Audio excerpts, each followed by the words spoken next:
So do you want to do the Quiet Earth or do you want to do Roundup stuff? I feel like we should do Roundup stuff because we're kind of later in things, don't you? Yeah. Or Yeah, I'm good with that. Weekly Roundup. So what did we watch? Oh, so I talked about this last time and I did an Instagram post about it, but I watched Disclosure, The Celluloid Closet, and Scotty and the Secret History of Hollywood, which you watched the first two. You haven't watched Scotty's Secret History of Hollywood. Mhm. Disclosure was pretty good. It's like a survey type documentary where it covers a wide swath of history. Well, not a super wide swath, but like in cinematic history, it covers a somewhat wide swath and depictions of trans characters and what that has meant for the community and for people who, in general, and what they think of trans people and all that. And it was pretty good. It doesn't delve into super nuance, but it is more nuanced than these kind of documentaries tend to be, I thought. And so I really like Disclosure. And The Celluloid Closet is kind of the same thing, maybe not quite as nuanced or in depth, but it also is 25 years old. And the way it deals with sexual orientation, I think is the word I'm supposed to use, and stuff like that feels dated, not in like a negative way, just like I think we think about it differently now than we did 25 years ago, but it's also pretty good that way. And Scotty and the Secret History of Hollywood is one of those things where it's like, I certainly want to believe all the stories. I have no reason not to. And there is a little bit of evidence, and it just is. And there's some weirdness in the documentary that's a little odd. Something about animals came up and I was like, I don't know what we're just said. I'm going to not worry about it, I guess, because we just blew right past it. But like, the idea of how all these different stars, like Katharine Hepburn and even Spencer Tracy and like Carrie, which I don't think is not a generally agreed upon piece of history, but like Cary Grant, no, yes, Cary Grant, yeah, and like all that stuff. And so it's interesting to do that as well. So I watched all three of those in the same day. So it was a very LGBTQIA day. Anyways, do you want to say anything about the two that you watched? I agree with you. I think they're good kind of survey. They feel like 101s, and Celluloid Closet is at this point 25 years old. So it'd be neat if people went more into depth. There's probably newer docs, I feel like maybe I should look that up anyways. I think you should look it up because I'm not sure how, but I thought it was interesting. Then let's see what else. I rewatched Moana. Got nothing to say. I like Moana. It's not, nothing interesting there. Let's see. I watched Scenes from a Marriage, the theatrical cut, not the TV series that the theatrical cut was made from. I like Ingmar Bergman. Scenes from a Marriage is a pretty good movie. I don't have a ton to say about it because it's very much what it is. I listened to a podcast called A Film and a Movie, and it compares an older movie to a newer movie that are similar for whatever reason. So it was Scenes from a Marriage and Marriage Story. And I kind of get why they were doing that because Marriage Story really does seem to pull a lot from Scenes from a Marriage. I feel like they're different enough that it's not the same, but Scenes from a Marriage is like a lot of really well done acting. I think I've realized that I was a little bored by the filmmaking itself. It's not terrible. It's shot for TV, but it's not like bad or anything. Like, it's still interesting. It's just not as interesting. There isn't as much filmmaking to it as there isn't as much design to it as there is in like Wild Strawberries or Seven Seal. But a lot of the acting is really good, and I want you to watch it, so you should watch it. I watched Locke, which we talked about. I need to think more on my issue with play movies that were originally a play. Locke was not originally a play, but it is a movie that takes place in one location, a man driving in his car. And man, they do so much more in that movie than they do in these play movies. It's Tom these Hardy. Movies, you're talking about movies from the 50s that are based on plays. We just watched one that didn't work even for modern us. Modern movies like Fences is a movie that I enjoyed, but also has the same issues. Yeah. Yeah. But Locke was good. I recommend it. It's not the most exciting movie or anything, but it's a good character piece. Tom Hardy gets to really just act it up, and I liked it a fair bit. And why don't you do a few? I didn't really. I remember talking about trying to kind of diversify. And I went in the completely opposite direction and just watched all those Simone Signore films. I watched, I think, 4 of her films. I'd already seen 2. And I watched some other stuff that I rewatched some stuff. In fact, I don't have a rewatch here that I should. Anyway, I love Simone Signore. I think she's really awesome. I think her characters are really awesome. I would recommend people watch Cast d'Or. I would recommend you watch Ottawa and Her Friends, but know that the last 3 minutes of it are the most mean-spirited 3 minutes I've ever seen towards a character. I really like Death in the Garden, but that's more of an ensemble cast, so she's good in it, but she's one of like 6 kind of main characters. Yeah. I was kind of less into Les Diaboliques, which is good, but kind of slowly fizzles out. Room at the Top is actually Lawrence Harvey's the main character. She's one of the side characters. She's very good in it. It's very British. She did win an Oscar for it. It's worth seeing. And then I had previously seen her in A Deadly Affair, which is a spy movie that she's not really in that much, but she was the most interesting part of it. It starred James Mason, who I don't understand at all as an actor, and someone needs to explain him to me. It's not like he's always weird. He's just always weird to me, and I kind of like that, but whenever I see him, I'm like, I don't know who he is. Like, it's just very strange to me. Okay. But I really like Simone Signore. I think it's kind of funny that her characters always have these terrible ends, when in reality, her life was pretty good, and it was the bubbly, happy, ditzy, blonde Marilyn Monroe who actually had the terrible, tragic life story. But, we like to tell ourselves certain stories. And that's really all I have to say about what I watched. Well, okay, then I will finish up now and say I watched But I'm a Cheerleader. I've also recently watched The Miseducation of Cameron Post and Boy Erased. Boy Erased is fine. It's not, I don't know, I don't have anything to say about that one. Miseducation of Cameron Post I enjoyed. It's more interesting, but also kind of odd. But I'm a Cheerleader is my favorite story about the terrible gay conversion camp things that exist somewhere else in the world, nowhere near me, which I don't know a ton about. But I'm a Cheerleader is not a drama about real life. It is a satire, I guess, is what we would qualify it as. It's completely a satire. And it was pretty cool. I don't have a ton to say about it, weirdly, but like, it is just a neat movie, and I really liked what I was doing. And it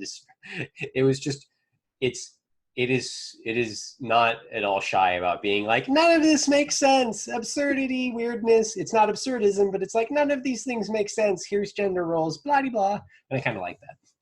So, and then I watched First Cow. I'm not going to say a lot about it because I want Sarah to watch it. It's good. It made me miss going to theaters to see movies. It came out, at the beginning of the year, right when things were shutting down. And then now they've released it again for streaming, and it was I really enjoyed it, and it is just such a sweet little story. Mostly, I mean, there's other things to it, but it's definitely a really good movie. And Blow Up, I watched. Sweet. First Cow just. It's sweet is maybe the wrong word. It's heartwarming. Heartwarming. Okay. It's not even heartwarming exactly. You should watch it, and maybe we'll talk about it. Okay, cool. Blow Up, I saw the end of Blow Up in film class long ago, 10 years ago or something, in a survey class, my first film studies class. And I didn't remember what movie it was from, but I occasionally would think about that ending because it's an interesting ending. And Blow Up is the movie that has that ending in it. And I'm so glad to have finally seen it. It's your meshes in the afternoon. Yes, it's my meshes in the afternoon. And I liked Blow Up. It's not a Theo movie. I still have thoughts, still trying to figure out my thoughts about it. I wasn't entirely sure how I felt with how it dealt with women, but we've talked about that offline, and I don't feel like talking about that online. Thoughts and opinions on that will come at a later day for me, but it was interesting. And I think I watched The Big Knife, but I have nothing to say about it. It was boring, and I didn't like it. The Quiet Earth is the other movie, but I guess I'll save that. Maybe we'll talk about it as a discussion next week. So yeah, we could.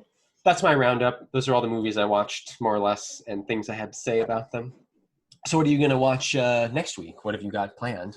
Well, I'm trying to get a little bit in through the Leaving Soon Criterion stuff. I think kind of, which I have to watch with other people, which is the weirdness that is our lives, where it's like you've committed yourself to seeing a movie with someone else. But the big ones on my list for that are The Age of Innocence and Gloria, which is a Scorsese film based on a Edith Wharton novel that I have read.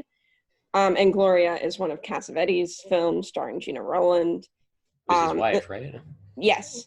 I'm very curious about Investigation of a Citizen Above Suspicion. And then Blondie of the Follies. No, I don't think we're going to watch that next week. We're watching a different movie with our mother. Yes. I do want to watch Blondie of the Follies at some point since it has Marion Davies in it, but I already talked about that. I totally blew it as far as watching anything directed by a Black person, and I think I really need to see Daughters of the Dust. So I really want to get to that. And that is kind of my loose list that I may or may not stick to. Yeah, First Cow, I think I just realized might be the only movie I watched from last week that was not a white male director. No, I'm not positive. So yeah, I didn't do very well on that either. I mean, all my Simone Signore films, but I was watching them for her. It's interesting. You don't watch things for actors as much as I do, I think. You're not as actor-driven as me. You have I know you love Toshiro Mifune and some of those guys, but that's because of all the Kurosawa you watched and the Oshima and stuff like that. It's rare that I get into an actor. Like, I don't, like, I can't think of any. Like, I love certain actors like Caleb Landry Jones, but, like, I don't necessarily go out. Like, Robert Pattinson is the only actor I'm, like, probably like, oh, I'd watch him, but just because he's in it. But that's because I have, like, a boy crush on him. I get very actor-focused sometimes where I want to see, and the Simone Signore thing was in part because Lawrence Harvey was also in that one film, and we'd just seen him in Walk on the Wild Side, which wasn't very good.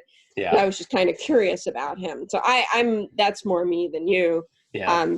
But yeah, those were all white guys, but I was, some of them European, but I was watching those movies for her. Yeah.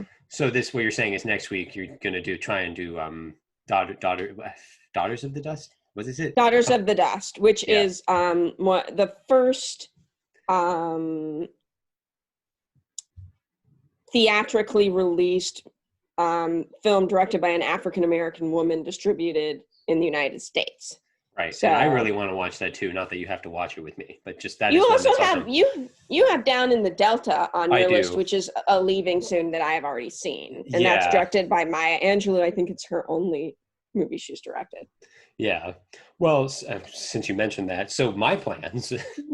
So today is still. I devoted yesterday to movies that are on Sarah's list for me that I hadn't watched because I'd gotten behind, and today is also more or less devoted to that. And so I'm going to probably do a couple of those, and then I might watch Age of Innocence with Sarah later. I don't know what our plans are, what we're doing, if we are even going to do anything. But so I have a few movies. I want to watch The Best Years of Our Lives. It's 3 hours. I still haven't checked if that is okay with my significant other, because it's not heavy though. I really want to reinforce, it's not a heavy 3 hours. It is not Lawrence of Arabia. You don't look at like a desert for 10 minutes at any point. And I like Lawrence of Arabia, but it moves. It moves for all of those 3 hours. Right. And hopefully I can convince her, because it's not only that, it's on the AFI list, and it's still I need to finish that poster and check all those movies off. It's one of my lists that I need to. She rightfully gets bored with films that quicker than you and I do that are just very, very slow. It is long, but it is not slow. Long but not slow. I will make sure to pitch that to my significant other when I talk to her about watching it later. But there's also Black Christmas and David and Lisa, which are both Keira Dullea movies that you want me to watch, and I'm going to try and. He's just a side. He's a side character in Black Christmas, but it's an interesting one. We were just talking about horror films. It's 70s. Yeah. Early slasher. It's pre-Halloween, I think. Right. And then I think there's like another movie from your list for me. I think I've mentioned Field in three. England. Field in England. I'm not sure if we're going to get to that one today, but we'll see. But so there's those three, which I know I'm at least getting to two of those, maybe three. We'll see. The movie, I know next Saturday, my plan is to watch the double feature that is suggested on Criterion of Bullet and Grand Prix, which are both leaving at the end of the month, which will cross those off of that list. And also just on movies that I need to see. I have never seen Bullet. I have never seen Grand Prix, which I didn't know about, which just sounds interesting. But Bullet is a kind of a big movie for cars, and it's Steve McQueen, not the director, the actor, that I'd never seen. So got to do it for that reason. And then during the week, I think like you, I want to get some of the movies that are leaving the Criterion, which includes Down in the Delta.